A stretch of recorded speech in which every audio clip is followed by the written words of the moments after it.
Mhm. Yes. All right, so we are going to move right into our next panel. Gonna bring up Lisa, who's the other partner in crime. Um, Grace, I see you here. Perfect. And Melanie, yes, awesome. Okay, so a lot of information we've covered today, and I love to round it right back into leadership, right? Because leadership isn't a fixed title, it's an evolving journey, truly. And each of us has been called to grow into the next version of ourselves. And I always talk about that. What is the next version of yourself? Who is it that you're trying to be? And what is it that it's going to take to get there, right? So taking ownership of our voices, and standing firm in our belief systems.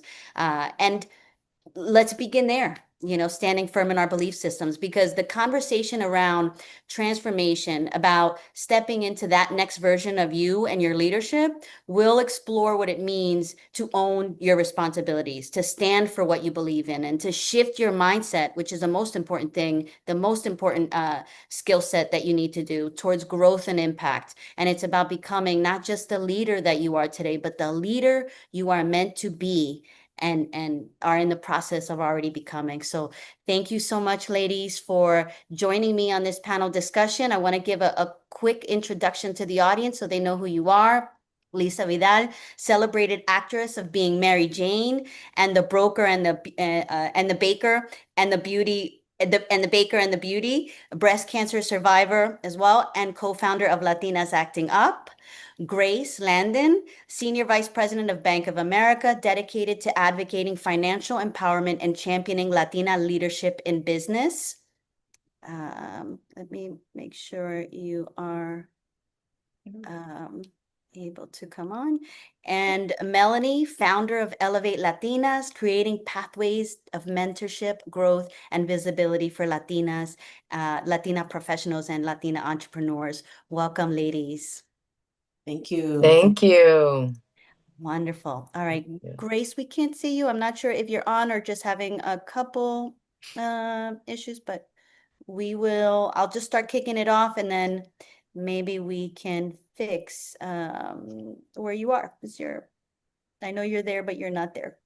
Um, all right, so when we think about the next leader version of you, right? What comes to mind when you think about that? Who is that next leader version of you, and how is it different from who you are today? We'll start with Dr. Melanie Rodriguez. Hola a todos. Thank you for having us, and thank you for having me. I would say for me, one of the things that I think about when in the next level of me is being bolder and more visible. For me, I have always been the kind of person that is in chinga, right? Always doing things, always moving. Definitely a connector of people, resources, and ideas. That's a huge thing for me. And what I know that I need to do is be more visible and be more outspoken and share more, even for myself. As a coach, as a person who speaks to leadership development and visibility a lot, I'm really good at helping other people do this. And I know that I need to be better at doing it for myself también. Yes, that definitely happens. Lisa, we'll to you next with that same question. Okay. First of all, I want to say thank you for doing this, Sandra. This is amazing. And hello to all you amazing powerhouse women. Fantastic. I'm honored to be here, honestly. You know, I can't even believe that I am where I am right now. It's kind of crazy because I'm that person that believes like God opens the door and be ready for it and walk through it. Because you never know where he's going to take you. And Diana and I, like she was saying, everything ditto to what my girl said. But she and I, we have big dreams for Latinas Acting Up. We want to create our own BET network. We want to create our own Tyler Perry Studios. Like we have big dreams, and so that's what we're shooting for. We want to be not only the leaders that we are, but we want to be leaders that create change, and physical change of what we as Latinas are used to seeing and being a part of. And making sure that we have that seat at the table that we are so deserving of, and I've been in this industry for 45 years. Diana, over probably 30 years. And, you know, I started out as a kid. And so I've gone through the gamut of this industry and seeing how here we are, we're rising, and then it's like it goes backwards. And so I want to be the kind of leader, I hope and pray to be the kind of leader that influences not only great change in the industry, but great change in how Latinas feel about themselves and how we see ourselves and how we take action and how we activate and how we bring together in community, how we exemplify reciprocity, like Diana was saying. You know, we must see ourselves together as one, as strong, and not take our cultural differences and use them against each other. So we want to be those kinds of leaders and Latinas, at least starting with the entertainment industry, and then who knows where that will take us, right? And what you're doing right now, Sandra, is so important. And you know, I love what everyone said. And Charlotte made such a great point about us, you know, really seeing ourselves making the change, really seeing ourselves doing what we can be doing, and not thinking about the negative of what's holding us back. Right? I think that's important because when we envision it, we can be it, we can see it, we can do it, you know? Yes, I love Yeah. that. Love it, love it. And Grace, glad to see you. So, as a senior vice president of Bank of America, what does the next level of leadership look for you? What? Hold on, we can't hear you.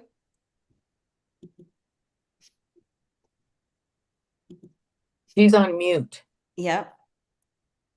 Can you hear me now? Yes. Yes. Ah, There's an echo though. Dale. Can you hear me? Yes. Little echo, but There's an echo. Is that better? yes. Okay, thank you so much.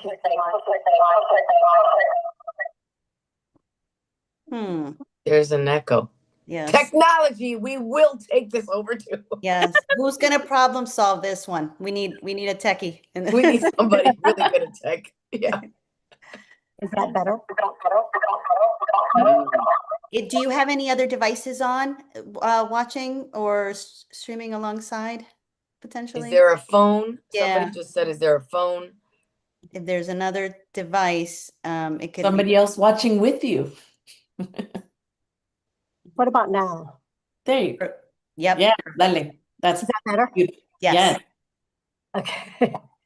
I'm actually in a hotel, so I apologize I'm traveling today, so I'm a little challenged in this room. But so thanks again, Sandra, for hopefully everyone can hear me okay. And I see a lot of my peers from Charlotte on the call here. But just I think for me, in terms of for leadership, I've been, you know, as Sandra, as you introduced me, I've been with Bank of America for 29 years, so for almost 30 years. And in my career over the last almost 30 years, I've had 13 different roles. And as I was listening to the commissioner, Dr. Cohen speak, I thought, gosh, there's so many commonalities. Just because the role that I'm in today, as so many of my peers know that are with us today, I am the first Hispanic Latina as the market executive for our corporate headquarters at Bank of America. I know I will not be the last, and I've been in my role for 3 years. But I think for me, in terms of leadership and, you know, being here with all of you today, again, being the first Hispanic, not being the last for sure, that is for sure. But one of the things I feel like that has helped me in my career over the last 29 years at Bank of America have been my sponsors, and then my sponsors who eventually became my mentors, many women, but some men. And then also those that challenged me along my career. And given me the confidence when I was in doubt. I was doubting myself that I'm not skilled, I'm not qualified, I don't have the experience, all those things.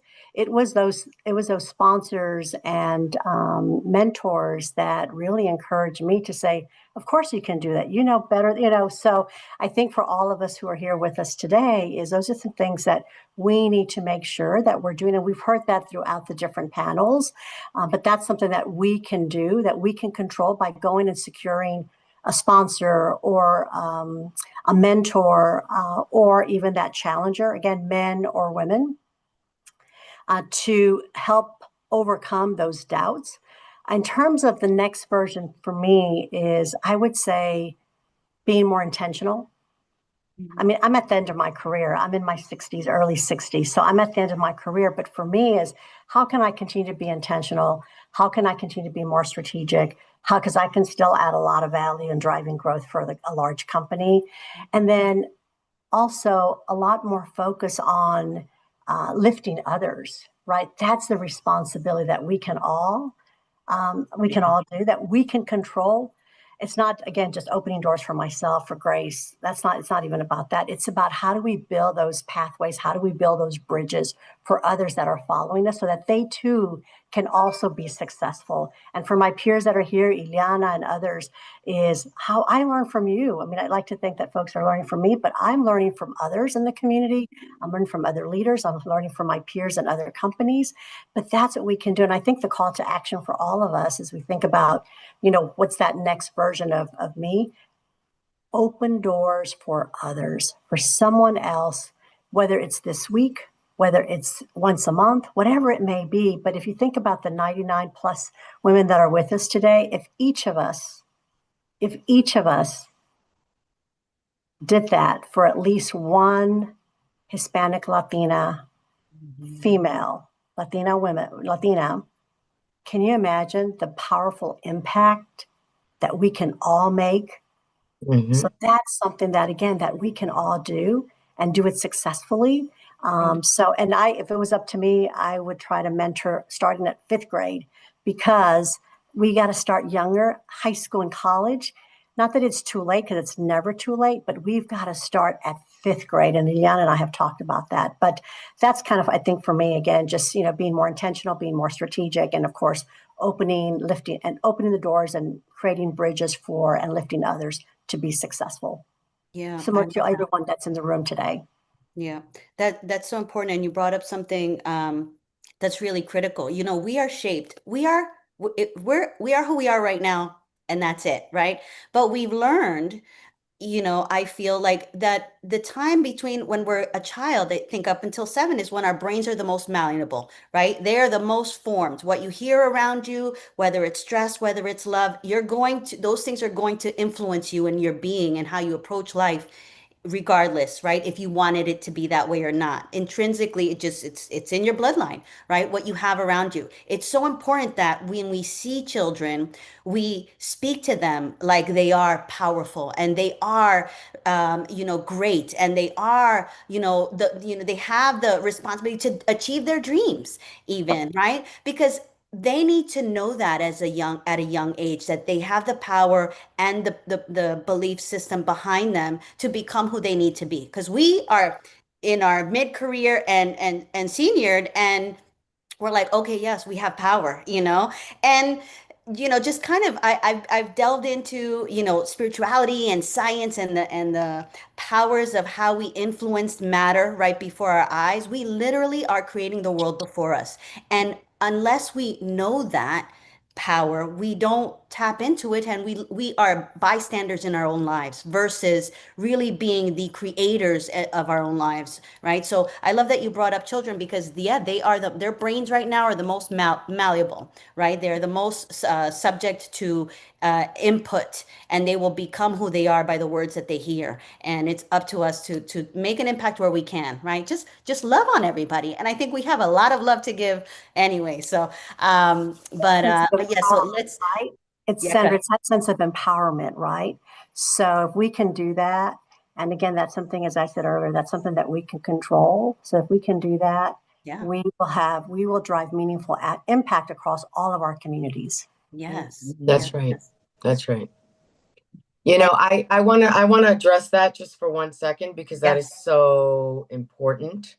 And I think that's why I know that's why Diana and I are so passionate about becoming more impactful, more powerful in the entertainment arena, because images and stereotypes of Latinos, Hollywood is absolutely, one of the main players there, because Mhm. there are so many of us that young people don't have access to, don't know about, are not being taught about. We don't even have proper classes about us in schools, and I think that's why Diana and I, and along with Gina Torres, Constance Marie, Angelique Cabral, our board, we are being, like Grace said, intentional and strategic about how we are going about this as a group, as a platform of, with Latinas Acting Up. Um, because I think that it's been so bad generationally, the way some women were taught about, like, oh no, you don't speak up, no, you're being rude, oh, no, you can't, don't get ahead of yourself, don't shut down, push down, push back. This is bad for our community, and we as Latinas, as women especially, we are leaders, we are strong, we are the backbone of the family. And as far as I'm concerned, right now we're the front bone too, because we're kind of like, And we're that was spoken spearing. about earlier, right? We You are know what I'm we saying? are the Exactly. spenders. We are the Listen, people who are we running the have the household. actors, the male actors, the Latinos are like, well, we want a Latinos acting. And we're like, oh well, get behind us. Maybe we'll let you guys in. We'll start a chapter. But we totally joke, because but we are the example. So Mhm. that is so important, what you just hit upon, Grace, because it needs to start like at birth, right? Like, let's take it even further. But Yeah. yeah, that's how we change it. That's Yeah. right. And I think part of it is they don't know what they don't know, right? I think about myself. I didn't know what I didn't know. It wasn't until, or as I got older, Yeah. but so many of, folks within our community, unfortunately, they don't know what they don't know, and they may not have those role models such as And you. that's why it's on us to be the role models that we didn't have, right? And I think that I often hear, so I have two, my kids are still young. They are 11 and 14. And so we try to be really intentional about how we talk to them, and not treat them like kids, not, and make sure that we're being the role models that they need. And I know we're going totally off topic. So, but I think it's also really important when I think about that next level version of who I am, or even thinking about how I go about doing that, part of it is being the role model. It is showing up and showing out so that other people know what's possible. As a two-time founder, as somebody who has been in multiple books, as somebody who's done like all kinds of crazy things, I always do the things and I don't talk about the things. And um, partially when people find out, they're like, "Oh, you've done this, that, and the other," and I'm like, "Yeah, I have," and I just have, because I know that I'm terca and I'm going to work hard and I'm going to do all of the things to prove to everybody, and to prove to myself that I can do all of these things. Yeah. But the fact that I'm not sharing all of that information also means that I'm limiting myself, number one, in opportunities, number two, in limiting how other people perceive my ability to do other things. And then also limiting, what other people see in terms of what their potential could possibly be, because it's just not out there, right? So I take that as a responsibility on me for being more visible, being more vocal about the things that I have accomplished and that I am working on, both the good, the bad, the ugly, right? The struggles piece of it as well. We're building out, one of the things that I'm working on now is I am now an AI founder, working on a startup. So it's a struggle. And to be out there, doing something completely different. I'm non-technical, but I have a technical co-founder. And being able to be in that world, in a space that's totally new and different, is exciting, and nerve-wracking and all of the things. So we call it nervous-sided. I'm always nervous-sided. to do something new and different. But it is still all in the space of creating community for the Latina community, for the Latino community overall in this particular instance, and really thinking about how we are supporting one another and how we're engaging to make sure that we're able to amplify all of the great things that we're doing. Yeah, I love that. I love that. And I know we're getting close to time, so I'll ask you guys a round robin question. Lisa, like you're going also from entrepreneurship, Latinas Acting Up. And from that perspective, how do you ensure that you're advocating for yourself, right? We talked a little bit about that. You know, we know that we're most programmed as children, but we're all in this state now. But now so now it's that recognition of really asking oneself, am I responding this way because of something that's in there that I don't know how, and is that impacting, right? So I think it's important that we do those self checks, right? At the same time of self checking ourselves is how do we have that self advocacy for ourselves, right? And for the needs of oneself and the needs of your business as well. Right. Yeah, that's a great question. I'm a big believer in self-checking. I have learned a lot because we as Latinos tend to be very passionate and emotional about everything. And in business, sometimes that does not work, and it's not self-serving, it doesn't serve others. And so I always have to check myself. That's actually a running joke with Deanna and I, how we all have to check ourselves and each other, because in partnership, in leadership, you have to be able to listen, be a better listener, and also speak up when it is time to speak up. And part of my advocating for myself is to speak up, but to speak my truth. But I don't have to speak my truth in an emotional, angry way or in crazy ways where people look at me and be like, oh, that chick is just, she on her damn mind. That's not going to be effective, right? I want to be effective and effective, whatever the two are. I want to affect people. So I need to choose my words wisely. I need to make sure that I'm in a good place to communicate. And so I think that being in leadership, to take the time to really speak truth and choose your words and how you're going to speak that truth is part of self-care, because you're protecting yourself, and yet you're also protecting other people when you think about how you're going to say something. And that's really powerful. And sometimes not speaking out when there is a situation that you haven't exactly taken complete account of is actually powerful when you decide to listen and be quiet and then respond. So coming into that leadership and entrepreneurship, I have a wish list. We have a wish list, Diana and I.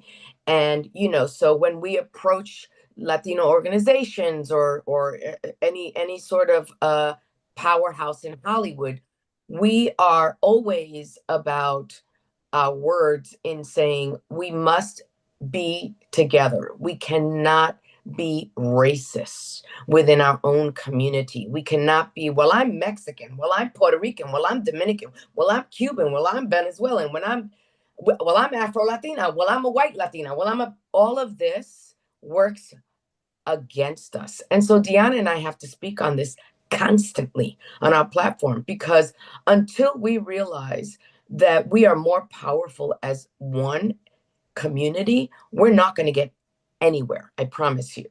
And we don't need to have ownership in a negative way about our cultures and our differences. We actually need to have more ownership about our similarities. And that is where the power is going to happen, when we realize the power in that. So Deanna and I and the board are always talking about that. We're always talking about how important it is for us to pool all of our resources together to make an impact, to make a change. Part of our problem in Hollywood is financial with Latinos. Like, we need the backing, we need the finances. So, Bank of America, you know, whoever works at a bank, throw the money this way, because we want to create big change, and we can't do that without money. And so that's important. And, you know, speaking that truth. And, you know, like our award shows, every Latino should be tuning into that. Every Latino should be showing up at the theaters. We create groups that buy theaters out so that it shows the power behind our dollar, because we are powerful. We're powerful money makers. We make money, you know. And so again, I know it sounds like a lot, but honestly, in our world, Latinas Acting Up world, Diana and I, Hollywood is our image. So we need to correct that image. We need to stop telling the negative stories. So that's how that's how I have self-care is part of me speaking up, because I feel so passionate about it. Yeah. I love that. I love that. And if you guys aren't following Latinas Acting Up on Instagram, please do. I'm sure the URL was shared in the chat, but definitely follow them. I love that. Dr. Melanie, we talked about the next evolution of self, but what literal practices or experiences have you seen that is helping Latinas prepare for the next two levels? Oh, so two things. One, I love the idea of self-reflection and really taking the time to think about it, because I think as Latinas in general, it's hard, right? It's hard to actually stop and say, what do I need to work on, and what do I need to continue to improve? And then the advocacy piece, for the important fact of, you know, actually being able to give the people that you want to be your sponsors the tools to be able to advocate for you. Because I think one of the things we say is like, oh, I want this sponsor, or I want this mentor who's going to be able to get me this job or this promotion or help me do whatever. But we don't tell them what we want them to be able to share. So having that 30-second pitch, or having that actual physical thing that you can be able to share with folks so that they can advocate for you to help you amplify to that next level, I think is critical, so that you can, number one, tell your own story and know yourself so well that you can, you know, say it on the street with it in, you know, the blink of an eye, pero también be able to have other people tell your story for you. I love that. And Grace, we will close it out with you. So what do you see as the biggest gap? And how do you know when it's time to let go of things that don't serve us in that same vein? So the biggest gap within our on our way to self-advocacy and leadership in those next roles. And what do you feel is also the things that don't serve us that we may be doing? Of course. So Lisa, I will tell you, Bank of America does have a whole group that's dedicated to Hollywood, to actors and movies, and we do a lot of fun. Put us in touch. Put us in touch. Yes. A group that is dedicated to that. So that should make you feel good. But I think I'll start off really quickly on the self-advocacy piece, and then I'm going to go into the boundaries. I will say, you know, from my perspective, from my experience, I think too often, again, my personal experience, I think too often we demonstrate doubt, right? And I think, Lisa, you may have mentioned this, right? We're quiet, we're silent, and we're almost waiting for like an invitation. And then I think some of it may also have to do with culture, which is holding us back as a community, which we've got to change that.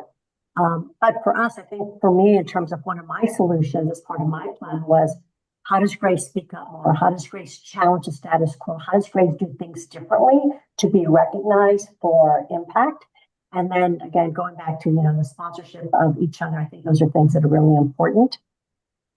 And I ask myself, as someone, you know, who has a teenage daughter, well, I'm no longer a teenage daughter, but when you doubt yourself, I think one thing that you can do is ask, what would I tell a younger Latina who's watching?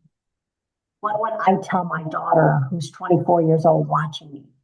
Then we have to act with, you know, that courage, you know, act with confidence to change that. Because again, you're advocating, you know, for yourself. The one thing is we're talking about, you know, sponsors, and what's really important. This is one of my male sponsors that told me this about the importance of networking, exploring throughout my entire career. And he said, Grace, and make note of this. He says, network, build your social capital authentically. Network before you need it. Network before you need it.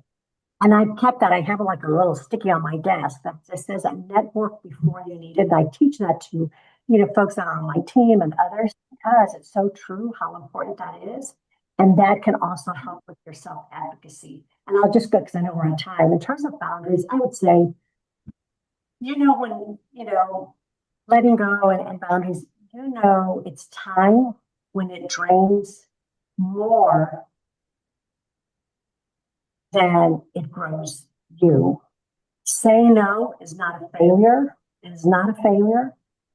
It's making room for what matters most. It's making room for the things that are more relevant. It's making room for the things that are priorities. But saying no is not a failure. So make note of that. Saying no is not a failure. I mean, I just heard someone earlier this week about that. And I told her, I said, but this is good. By saying no to these things, you're going to drive so much more impact and much more relevance with these other things that there's not as many of them. That's good. You can be a lot more impactful and drive more meaningful impact. It's going to be more profound. But until you have that discussion, then it'll click for folks, hopefully. But boundaries, protect your energy and your leadership. I mean, that's us. And I would say in terms of something for a call to action for all of us is release that one thing this week, next week, every week, that no longer serves you and that can shift or repurpose your time to something that is going to drive impact. Absolutely. So that's a lot at a time, but hopefully that helps, Sandra. Yeah, I love that. I love that. I mean, you guys have shared so much wisdom. When it comes to self-advocacy, it's the role is in our plate. The problem is in our hands, right? We are the ones and the only ones that can reprogram ourselves and do the things that we need to do that we know we need to do, right? If we want to get to that next version of us, start by writing down what is that next version of us look like? What are the next two versions of us look like? And what do I bring others along with us, right? Bring others along with us. And most importantly, bring others along and Always advocate for each other. Like, Lisa, you're going to do it. Like, Melanie, cheer each other on. Absolutely. Yes. We have to be each other's hype people, right? We have to support us because there's so many moments for Latinas that you feel like, am I dreaming too big? Or is that's right. Is this problem too big for me to solve or for me to build this company? No, That's right. Let me just say that absolutely. Diana said it really quickly, that we are the quickest, fastest ones to look at what's wrong with what we're doing. Yeah. We pick at each other. Like, in the film, I'm going to go to film what she said, like if we got something to say, let's talk in private. In front of the world, we got to be like, damn, that was the shit. Did you see that? Did you go see that? Oh my God, you got to go see that. Buy some tickets. And let's all go see this. We have to be that way. We can't go and see ourselves in West Side Story or in the Heights or, these producers that are doing, and then be like, well, that Afro Latina, her hair wasn't curly enough and she wasn't dark enough. That doesn't represent me. We are so quick to do this to each other. And you know what? We look like a damn clown show when we do that. We don't look like serious people. We don't look like a community who loves each other and stands with each other. And they see that. So that right there, I promise you, we got to break that devil on the back. That's what I absolutely got to break it. Love it. I love it. Thank you guys so much. This has been such a wonderful panel, and I love this discussion because we need it. We need to be reminded of our power and our obligation and our responsibility to ourselves and our community, and we do that in the ways that you guys all mentioned. And yay! Thank you guys.